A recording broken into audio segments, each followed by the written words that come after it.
ತಮಿಳುನಾಡು ರಾಜಭವನದಲ್ಲಿ ಮಹತ್ವದ ಚರ್ಚೆಯಾಗಿದೆ. ರಾಜ್ಯಪಾಲರ ಜೊತೆ ಚರ್ಚೆಯನ್ನ ನಡೆಸ್ತಾ ಇದ್ದಾರೆ ಎಡಪ್ಪಾಡಿ ಪಳನಿಸ್ವಾಮಿ. ಗವರ್ನರ್ ಜೊತೆ ಎಡಪ್ಪಾಡಿ ಪಳನಿಸ್ವಾಮಿ ಚರ್ಚೆಯನ್ನ ನಡೆಸ್ತಾ ಇದ್ದಾರೆ. ರಾಜ್ಯಪಾಲರ ಆಹ್ವಾನದ ಮೇರೆಗೆ ಈಗ ಖುದ್ದು ಪಳನಿಸ್ವಾಮಿ ಅವರು ತೆರಳಿದ್ದಾರೆ.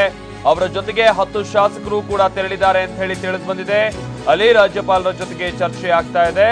ಎಡಪ್ಪಾಡಿ ಪಳನಿಸ್ವಾಮಿ ಸದ್ಯ ಎಐಎಡಿಎಂಕೆ ಶಾಸಕಾಂಗ ಪಕ್ಷದ ನಾಯಕ. ಹೀಗಾಗಿ ಮಹತ್ವದ ತೀರ್ಮಾನವನ್ನ ಈ ಸಂದರ್ಭದಲ್ಲಿ ಎಐಎಡಿಎಂಕೆ ಪಕ್ಷ ನಿರೀಕ್ಷಿಸ್ತಾ ಇದೆ. ಯಾಕಂತಾದ್ರೆ ಬಹುತೇಕ ಇಲ್ಲಿ ಎಡಪ್ಪಾಡಿ ಪಳನಿಸ್ವಾಮಿ ಅವರಿಗೆ ಸರ್ಕಾರ ರಚನೆಗೆ ಆಹ್ವಾನ ಸಿಗಬಹುದಾದಂತ ಸಾಧ್ಯತೆಯೇ ಹೆಚ್ಚು ಅಂತ ವಿಶ್ಲೇಷಿಸಲಾಗ್ತಾ ಇದೆ. ಅದರ ಜೊತೆಗೇನೆ ಎಡಪ್ಪಾಡಿ ಪಳನಿಸ್ವಾಮಿ ಅವರನ್ನ ಈಗ ರಾಜ್ಯಪಾಲರು ಮಾತುಕತೆಗೆ ಕರೆದಿರುವಂತಹ ಹಿನ್ನೆಲೆಯಲ್ಲಿ ಏನ್ ಮಾತುಕತೆ ಆಗ್ಬಹುದು, ರಾಜ್ಯಪಾಲರಿಂದ ಏನ್ ನಿರ್ಧಾರ ಹೊರ ಬೀಳಬಹುದು ಅನ್ನುವಂತ ವಿಚಾರಕ್ಕೆ ಸಂಬಂಧಪಟ್ಟಂತೆ ಒಂದಷ್ಟು ಕುತೂಹಲ ಇದೆ. ಇದು ಎಡಪ್ಪಾಡಿ ಪಳನಿಸ್ವಾಮಿ ತಮ್ಮ ಬೆಂಬಲಿತ 10 ಶಾಸಕರ ಜೊತೆಗೆ ರಾಜಭವನಕ್ಕೆ ರಾಜ್ಯಪಾಲರನ್ನ ಭೇಟಿಯಾಗೋಕೆ ತೆರಳುತ್ತಾ ಇದ್ದಂತಹ ಸಂದರ್ಭ. ಸುಮಾರು ಒಂದು ಅರ್ಧ ಗಂಟೆಯಿಂದನೂ ಕೂಡ ಚರ್ಚೆ ಆಗ್ತಾ ಇದೆ ಅಂತ ಹೇಳಿ ತಿಳಿದು ಬಂದಿದೆ. ನಿನ್ನೆನೂ ಕೂಡ ಒಂದು ಹಂತದಲ್ಲಿ ಮಾತುಕತೆಯನ್ನ ನಡೆಸುವಂತಹ ಕೆಲಸ ಆಗಿತ್ತು. ಆದರೆ ರಾಜ್ಯಪಾಲರು ಪಳನಿಸ್ವಾಮಿಗವರಿಗಾಗಿರ್ಬೋದು ಅಥವಾ ಪನ್ನೀರ್ ಸೆಲ್ವಂಗಾಗಿರ್ಬೋದು ಎರಡೂ ಬಣದ ವಿಚಾರವನ್ನ ಆಲಿಸಿ ಯಾವುದೇ ರೀತಿಯಂತ ನಿರ್ಧಾರವನ್ನ ತೆಗೆದುಕೊಂಡಿರಲಿಲ್ಲ. ಆದರೆ ಇವತ್ತು ಎಡಪ್ಪಾಡಿ ಪಳನಿಸ್ವಾಮಿ ಅವರಿಗೆ ಖುದ್ದು ಭೇಟಿ ಆಗಬೇಕು ಅಂತೇಳಿ ಸೂಚಿಸಿದ್ರು. ಅದರಂತೆ ಸುಮಾರು 10 ಜನ ಶಾಸಕರೊಂದಿಗೆ ಈಗ ಅವರು ತೆರಳಿದ್ದಾರೆ, ಬೆಂಬಲಿತ ಶಾಸಕರೊಂದಿಗೆ. ಹೀಗಾಗಿ ಇವತ್ತು ಏನ್ ನಿರ್ಧಾರ ಹೊರ ಬೀಳಬಹುದು, ಏನಾದರೂ ರಾಜ್ಯಪಾಲರಿಗೆ ಖುದ್ದು ಕರೆಸ್ಕೊಂಡಿರುವಂತಹ ಕಾರಣದಿಂದಾಗಿ ಸರ್ಕಾರ ರಚನೆಗೆ ಒಂದು ಚಾನ್ಸ್ ಅನ್ನ ಕೊಡಬಹುದಾ ಇಲ್ಲಿ ಎಡಪ್ಪಾಡಿ ಪಳನಿಸ್ವಾಮಿಗೆ ಅನ್ನುವಂತಹ ಕುತೂಹಲ ಅಥವಾ ಆ ರೀತಿಯಾದಂತಹ ಒಂದು ನಿರೀಕ್ಷೆ ಹೆಚ್ಚಿದೆ.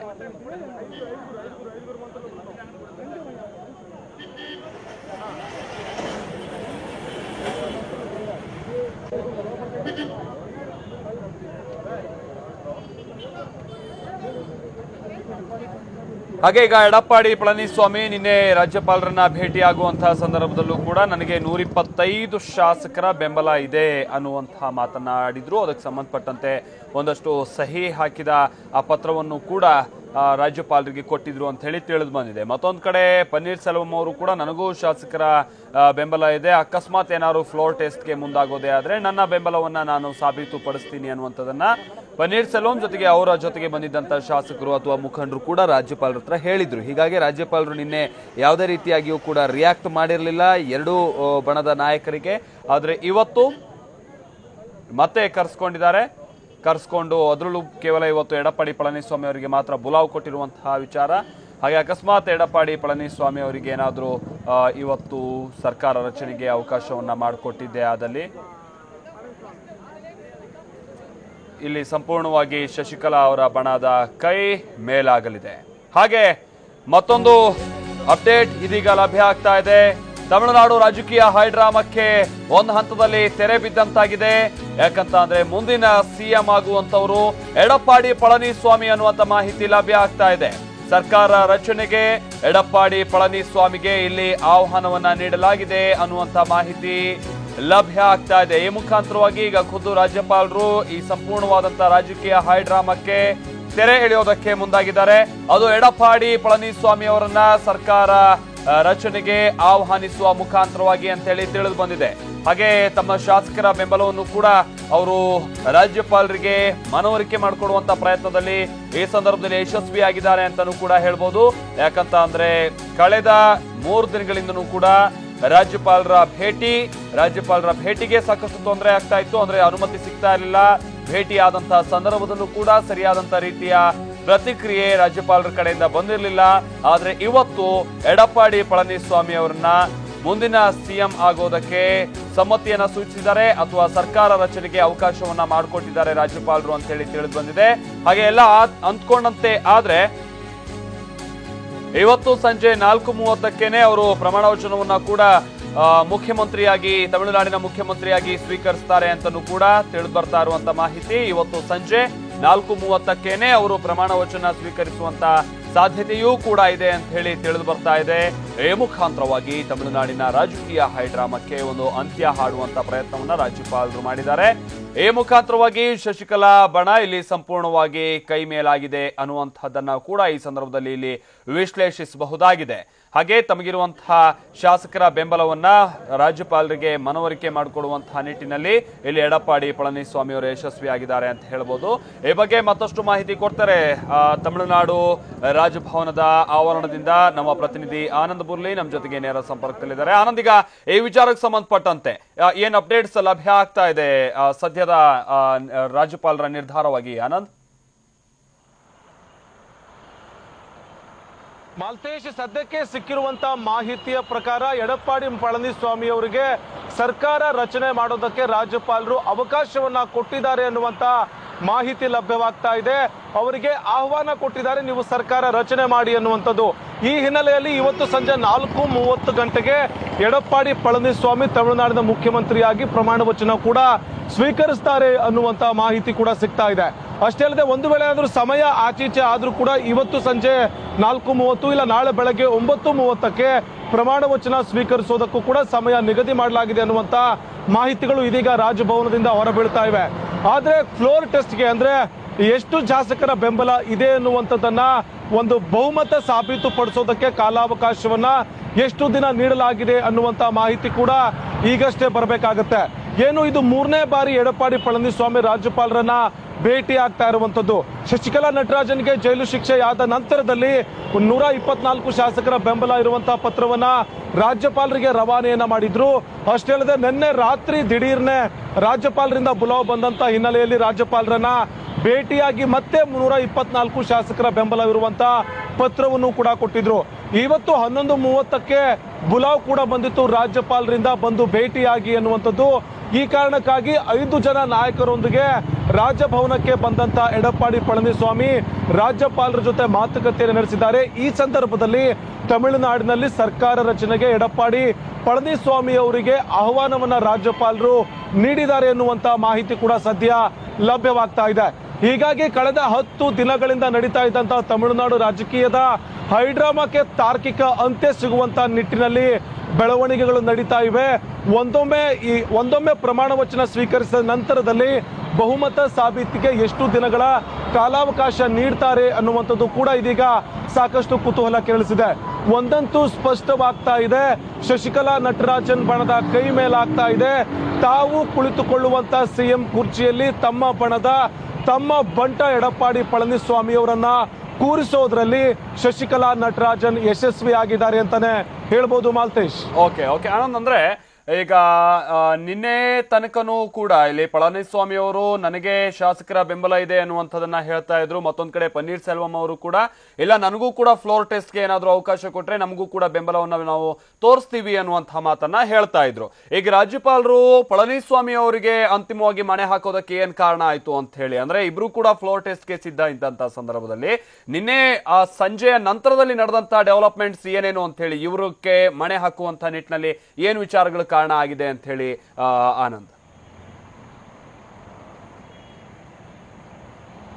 ಮಾಲ್ತೇಶ್, ವಿದ್ಯಾಸಾಗರ್ ಅವರು ಒಂದು ಪ್ರಮುಖವಾದಂತಹ ಸ್ಟೆಪ್ ಅನ್ನ ತೆಗೆದುಕೊಂಡಿದ್ರು. ಅಂದ್ರೆ ಶಶಿಕಲಾ ನಟರಾಜನ್ ಅವರು ತಾವು ಸಿಎಂ ಆಗಬೇಕು ಅನ್ನುವಂತಹ ಕಾರಣಕ್ಕೆ ಪತ್ರವನ್ನ ರವಾನೆ ಮಾಡಿದಂತಹ ಸಂದರ್ಭದಲ್ಲಿ ಮತ್ತೆ ಶಾಸಕರನ್ನ ರೆಸಾರ್ಟ್ಗೆ ಕರ್ಕೊಂಡು ಹೋದ ಸಂದರ್ಭದಲ್ಲಿ ಒಂದು ಸ್ಟೆಪ್ ಅನ್ನ ತಗೊಂಡಿದ್ರು. ಸುಪ್ರೀಂ ಕೋರ್ಟ್ ನ ತೀರ್ಪು ಬರೋವರೆಗೂ ಯಾವುದೇ ನಿರ್ಧಾರವನ್ನ ಕೈಗೊಳ್ಳಬಾರದು ಅನ್ನುವಂಥದ್ದು. ಇದೀಗ ಸುಪ್ರೀಂ ಕೋರ್ಟ್ ನ ತೀರ್ಪು ಬಂದಾಗಿದೆ. ಶಶಿಕಲಾ ನಟರಾಜನ್ ಜೈಲು ಪಾಲಾಗಿದ್ದಾರೆ. ಈಗಲೂ ಕೂಡ ಇದೇ ರೀತಿಯಾದಂತಹ ವ್ಯಾಕ್ಯೂಮ್ ಏನಾದ್ರೂ ಮುಂದುವರಿಸ್ತಾ ಹೋದ್ರೆ ಕಾನ್ಸ್ಟಿಟ್ಯೂಷನಲ್ ಕ್ರೈಸಿಸ್ ಉಂಟಾಗಬಹುದು ಅನ್ನುವಂತ ಕಾರಣಕ್ಕೆ ಈ ನಿರ್ಧಾರಕ್ಕೆ ಬಂದಿರಬಹುದು. ಅಥವಾ 124 ಶಾಸಕರ ಬೆಂಬಲ ಇದೆ ಎನ್ನುವಂತ ಪತ್ರವನ್ನ ಪದೇ ಎಡಪ್ಪಾಡಿ ಪಳನಿಸ್ವಾಮಿ ರಾಜ್ಯಪಾಲರಿಗೆ ತಲುಪಿಸುವಂತ ಪ್ರಯತ್ನ, ಮತ್ತೆ 124 ಜನ ಶಾಸಕರು ನಮ್ಮ ಜೊತೆಗಿದ್ದಾರೆ ಎನ್ನುವಂತ ವಿಶ್ವಾಸವನ್ನ ಮೂಡಿಸೋದ್ರಲ್ಲಿ ವಿದ್ಯಾಸಾಗರ್ ರಾವ್ ಅವರು ಮೂಡಿಸೋದ್ರಲ್ಲಿ ಎಡಪ್ಪಾಡಿ ಪಳನಿಸ್ವಾಮಿ ಯಶಸ್ವಿಯಾಗಿದ್ದಾರೆ. ಈ ಕಾರಣಕ್ಕಾಗಿ ಅವರಿಗೆ ಅವಕಾಶವನ್ನ ಕೊಟ್ಟಿರಬಹುದು. ಒಂದೊಮ್ಮೆ ಏನಾದ್ರೂ ಪನ್ನೀರ್ ಸೆಲ್ವಂ ಅವರಿಗೆ ಇವರು ಬಹುಮತ ಸಾಬೀತಿಗೆ ಏನಾದ್ರೂ ಅವಕಾಶ ಕೊಟ್ಟಿದ್ದೇ ಆದ್ರೆ ಅಥವಾ ಸರ್ಕಾರ ರಚನೆಗೆ ಅವಕಾಶ ಕೊಟ್ಟಿದ್ದೇ ಆದ್ರೆ ಸಾಕಷ್ಟು ಗೊಂದಲಗಳು ಮುಂದುವರಿತಾ ಇದ್ವು. ಎರಡು ಬಣ ಪ್ರತ್ಯೇಕವಾಗಿ ರಚನೆಗೊಂಡಿರೋದ್ರಿಂದ ಹಾರ್ಸ್ ಟ್ರೇಡಿಂಗ್ ನಡೆಯುವಂತ ಸಾಧ್ಯತೆ ಕೂಡ ಇತ್ತು. ಈ ರೀತಿಯಾದಂತ ಅನೇಕ ಘಟನೆಗಳು ನಡೀಬಾರದು ಅನ್ನುವಂತ ಕಾರಣಕ್ಕಾಗಿ ಈ ರೀತಿಯಾದಂತಹ ನಿರ್ಧಾರಕ್ಕೆ ವಿದ್ಯಾಸಾಗರ್ ರಾವ್ ಅವರು ಬಂದಿದ್ದಾರೆ ಅನ್ನುವಂತ ಮಾಹಿತಿ ಕೂಡ ಸಿಗ್ತಾ ಇದೆ. ಆದ್ರೆ ಓ ಪನ್ನೀರ್ಸೆಲ್ವಂ ಅವರು ರಾಜೀನಾಮೆ ಕೊಟ್ಟ ತಕ್ಷಣಕ್ಕೆ ಯಾವುದೇ ರೀತಿಯಾದಂತ ಪ್ರತಿಕ್ರಿಯೆಯನ್ನು ನೀಡಿರಲಿಲ್ಲ. ಅಂದ್ರೆ ಫೆಬ್ರವರಿ 5ನೇ ತಾರೀಕು ಅವರು ರಾಜೀನಾಮೆ ಸಲ್ಲಿಸಿದ ನಂತರ ಯಾವುದೇ ರೀತಿಯಾದಂತಹ ಪ್ರತಿಕ್ರಿಯೆಯನ್ನು ಕೊಟ್ಟಿರಲಿಲ್ಲ. ಆದ್ರೆ ಅದಾಗಿ 2 ದಿನಗಳ ನಂತರದಲ್ಲಿ ಅವರು ಸಿಡಿದೆದ್ದಿದ್ರು. ನನಗೆ ಒತ್ತಡ ಹೇರಿ ನನ್ನ ಮೇಲೆ ಪ್ರೆಷರ್ ಅನ್ನ ಹಾಕಿ ನನ್ನ ರಾಜೀನಾಮೆಯನ್ನ ಪಡೆದುಕೊಂಡಿದ್ದಾರೆ ಅನ್ನುವಂಥದ್ದು. ಆದ್ರೆ ಅಷ್ಟೊತ್ತಿಗಾಗಲೇ ರಾಜೀನಾಮೆ ಅಂಗೀಕಾರವಾಗಿ ಹೋಗಿತ್ತು. ಹಂಗಾಮಿ ಸಿಎಂ ಆಗಿ ಪನ್ನೀರ್ಸೆಲ್ವಂ ಅವರನ್ನ ವಿದ್ಯಾಸಾಗರ್ ಅವರು ಆಯ್ಕೆ ಮಾಡಿರೋ ಹಾಗಿತ್ತು. ಒಟ್ಟಾರೆ ಎಲ್ಲಾ ಘಟನೆಗಳನ್ನ ತುಂಬಾ ಕೀನ್ ಆಗಿ ಅಬ್ಸರ್ವ್ ಮಾಡಿರುವಂತಹ ರಾಜ್ಯಪಾಲರು ಇದೀಗ ಒಂದು ನಿರ್ಧಾರಕ್ಕೆ ಬಂದಿದ್ದಾರೆ. ಸ್ಥಿರ ಸರ್ಕಾರ ರಚನೆ ಮತ್ತು ಹಾರ್ಸ್ ಟ್ರೇಡಿಂಗ್ ಅಂದ್ರೆ ಶಾಸಕರ ಕುದುರೆ ವ್ಯಾಪಾರವನ್ನ ತಡೆಯೋ ನಿಟ್ಟಿನಲ್ಲಿ ಈ ರೀತಿಯಾದಂತಹ ನಿರ್ಧಾರಕ್ಕೆ ಬಂದು ಇವತ್ತು ಎಡಪ್ಪಾಡಿ ಪಳನಿಸ್ವಾಮಿ ಅವರಿಗೆ ಸರ್ಕಾರವನ್ನ ರಚನೆ ಮಾಡೋದಕ್ಕೆ ಆಹ್ವಾನವನ್ನ ಕೊಟ್ಟಿದ್ದಾರೆ. ಇದಾದ ನಂತರದಲ್ಲಿ ಫ್ಲೋರ್ ಟೆಸ್ಟ್ ಯಾವಾಗ ನಡೆಯುತ್ತೆ, ಬಹುಮತ ಸಾಬೀತಿಗೆ ಸಮಯ ಯಾವಾಗ ನಿಗದಿಯಾಗುತ್ತೆ ಅನ್ನುವಂಥದ್ದು ಸಾಕಷ್ಟು ಕುತೂಹಲ ಕೆರಳಿಸಿದ್ರು ಕೂಡ ಸದ್ಯಕ್ಕಂತೂ ಸಾಕಷ್ಟು ತಾರಕಕ್ಕೇರಿದ್ದಂತ ತಮಿಳುನಾಡು ರಾಜಕೀಯದಲ್ಲಿ ಒಂದು ಹಂತಕ್ಕೆ ಸಮಾಧಾನ ಬಂದಿದೆ. ಒಂದು ಹಂತಕ್ಕೆ ರಾಜಕೀಯ ಮೇಲಾಟಗಳು ನಿಲ್ಲುವಂತಹ ಲಕ್ಷಣಗಳು ಕಾಣಿಸ್ತಾ ಇವೆ. ಮಾಲ್ತೇಶ್, ಓಕೆ ಆನಂದ್, ಮತ್ತೊಂದು ವಿಚಾರ ಅಂತ ಅಂದ್ರೆ ಈಗ ಎಡಪ್ಪಾಡಿ ಪಳನಿಸ್ವಾಮಿ ನನ್ನ ಪರವಾಗಿ ಬಹಳಷ್ಟು ಜನ ಶಾಸಕರು, ಅದರಲ್ಲೂ ಸುಮಾರು 120ಕ್ಕಿಂತ ಹೆಚ್ಚು ಶಾಸಕರು ಬೆಂಬಲ ಇದೆ ಅಂತ ಅವ್ರು ಹೇಳ್ತಾ ಇದ್ದಾರೆ. ರೆಸಾರ್ಟ್ ನಲ್ಲೇ ಅದ್ರ ಬಹುತೇಕರು ಇರುವಂತದ್ದು. ಆದ್ರೆ ಶರವಣನ್ ಅನ್ನುವಂಥವ್ರು ನಿನ್ನೆ ಒಂದು ಕಂಪ್ಲೇಂಟ್ ಅನ್ನ ಕೂಡ ಕೊಟ್ಟರು. ನನ್ನಂತ ಬಹಳಷ್ಟು ಜನನ್ನ ಬಲವಂತವಾಗಿ ಇರಿಸಿಕೊಳ್ಳಲಾಗಿದೆ, ಒಂದು ಹಂತದಲ್ಲಿ ಕಿಡ್ನಾಪ್ ಮಾಡಿದ್ದಾರೆ ಅನ್ನುವಂತ ರೀತಿಯಲ್ಲೂ ಕೂಡ ಅವ್ರು ಪೊಲೀಸ್ ಸ್ಟೇಟ್ಮೆಂಟ್ ಅನ್ನೇ ಕೊಟ್ಟಿದ್ದಾರೆ. ಹೀಗಾಗಿ ಅವರ ಜೊತೆಗಿರುವಂತಹ ಬೆಂಬಲಿಗರು ಎಷ್ಟು ಇವರಿಗೆ ಸಪೋರ್ಟ್ ಕೊಡ್ತಾ ಇದ್ದಾರೆ, ಒತ್ತಾಯ ಪೂರ್ವಕವಾಗಿ ಇಟ್ಕೊಂಡಿರುವಂತದ್ದು, ಅವರು ಮನಸ್ಪೂರ್ವಕವಾಗಿ ಅಥವಾ ಸ್ವಯಂ ಪ್ರೇರಿತವಾಗಿ ಬೆಂಬಲವನ್ನ ಕೊಡ್ತಾ ಇರುವಂತದ್ದ, ಈ ರೀತಿಯಾದಂತಹ ಸಾಚಾತನವನ್ನ ಕಂಡುಹಿಡಿಯಕ್ಕೆ ಯಾಕೆ ರಾಜ್ಯಪಾಲರು ಮುಂದಾಗಿಲ್ಲ, ಅಥವಾ ಆ ರೀತಿಯಾದಂತಹ ಸ್ಟೆಪ್ ಅಥವಾ ಮುಂದಿನ ಯೋಜನೆ ಏನಾದ್ರೂ ಇದೆಯಾ ರಾಜ್ಯಪಾಲರು? ನಿಜಕ್ಕೂ ಎಷ್ಟು ಜನ ಇವರಿಗೆ ಸಪೋರ್ಟಿವ್ ಆಗಿದ್ದಾರೆ? ಸಪೋರ್ಟಿವ್ ಆಗಿದ್ರು ಕೂಡ ಏನಾದ್ರೂ ಇದೀಗ ತಾನೇ ಓ ಪನ್ನೀರ್ಸೆಲ್ವಂ ಅವರು ಕೂಡ ಹೇಳ್ತಾರೆ ಹೆದರಿಸಿ ಬೆದರಿಸಿ ಏನಾದ್ರು ಸಪೋರ್ಟ್ ತೆಗೆದುಕೊಳ್ತಾ ಇದಾರಾ, ಈ ರೀತಿಯಾದಂತಹ ಸಾಚಾತನ ಕಂಡುಹಿಡಿಯೋದಕ್ಕೆ ಏನಾದ್ರು ಮುಂದಾಗ್ತಾರಾ ಅಂತ ಹೇಳಿ, ಅಥವಾ ಅವ್ರಿಗೆ ತಿಳಿದು ಬಂದಿದ್ಯಾ ಈಗ ಆಲ್ರೆಡಿ ಅದ್ರ ವಿಚಾರವಾಗಿ ಏನು ಅಂತ ಹೇಳಿ? ಆನಂದ್, ಮಾಲ್ತೇಶ್, ಏನು ಅಂದ್ರೆ ಈ ರೀತಿಯಾದಂತ ಪ್ರಶ್ನೆ ಅಂದ್ರೆ ಈ ಸಾಚಾತನ ಎಷ್ಟು ಅನ್ನುವಂಥದ್ದು, ಅಥವಾ ಸದ್ಯ ಬೆಂಬಲ ಸೂಚಿಸಿರುವಂತ 124 ಶಾಸಕರಲ್ಲಿ ಎಷ್ಟು ಜನ ತಮ್ಮ ಮನಸ್ಸಿನ ಇಚ್ಛೆಯಿಂದ ಬೆಂಬಲವನ್ನ ಸೂಚಿಸ್ತಾ ಇದ್ದಾರೆ, ಎಷ್ಟು ಜನರಿಗೆ ಒತ್ತಡ ಹೇರಿ ಬೆಂಬಲವನ್ನ ಸೂಚಿಸುವಂತ ಹೇಳಲಾಗ್ತಾ ಇದೆ ಅನ್ನುವಂಥದ್ದು ಕಂಡುಹಿಡಿಯಕ್ಕೆ ಸಾಕಷ್ಟು ಸಮಯಾವಕಾಶ ಬೇಕಾಗುತ್ತೆ. ಅಷ್ಟೇ ಅಲ್ಲದೆ ಸಾಕಷ್ಟು ಕಷ್ಟಕರವಾದಂತಹ ಕೆಲಸ. ಆದ್ರೆ ವಿದ್ಯಾಸಾಗರ್ ಅವರವರ ಸ್ಟೆಪ್ ಏನಿದೆ ಆ ಸ್ಟೆಪ್ ಸಂಪೂರ್ಣವಾಗಿ ದೃಢವಾಗಿರುವಂತದ್ದು. ಯಾಕಂದ್ರೆ ಶಶಿಕಲಾ ನಟರಾಜನ್ ಅವರಿಗೆ ಜೈಲು ಶಿಕ್ಷೆ ಆದ ನಂತರದಲ್ಲೇ ಅವರಿಗೆ ಫ್ಲೋರ್ ಟೆಸ್ಟ್ಗಾಗ್ಲಿ ಅಥವಾ ಸರ್ಕಾರ ರಚನೆ ಆಗ್ಲಿ ಅವಕಾಶವನ್ನ ಕೊಟ್ಟಿರಲಿಲ್ಲ. ಶಾಸಕಾಂಗ ಪಕ್ಷದ ನಾಯಕನಾಗಿ ಆಯ್ಕೆಯಾದ ತಕ್ಷಣಕ್ಕೆ ಒಂದು ಪತ್ರವನ್ನ ರವಾನೆ ಮಾಡಿದ್ರು. ಆ ಪತ್ರದ ಜೊತೆಗೆ 124 ಶಾಸಕರ ಸಹಿ ಇರುವಂತ ಒಂದು ಬೆಂಬಲ ಪತ್ರವನ್ನು ಕೂಡ ಕಳಿಸಿದ್ರು. ಆಗ ಎಡಪ್ಪಾಡಿ ಪಳನಿಸ್ವಾಮಿ ಅವರನ್ನ ಬುಲಾವ್ ಕೊಡುವಂತಹ ಕೆಲಸವನ್ನ ರಾಜ್ಯಪಾಲರು ಮಾಡಿರಲಿಲ್ಲ. ಆದ್ರೆ ನಿನ್ನೆ ರಾತ್ರಿ ಬಂದಂತ ಎಡಪ್ಪಾಡಿ ಪಳನಿಸ್ವಾಮಿ ಅವರು ಮತ್ತೆ 124 ಶಾಸಕರ ಬೆಂಬಲ ಇದೆ ಎನ್ನುವಂತಹ ಪತ್ರವನ್ನು ಕೂಡ ಕೊಟ್ಟಿದ್ರು.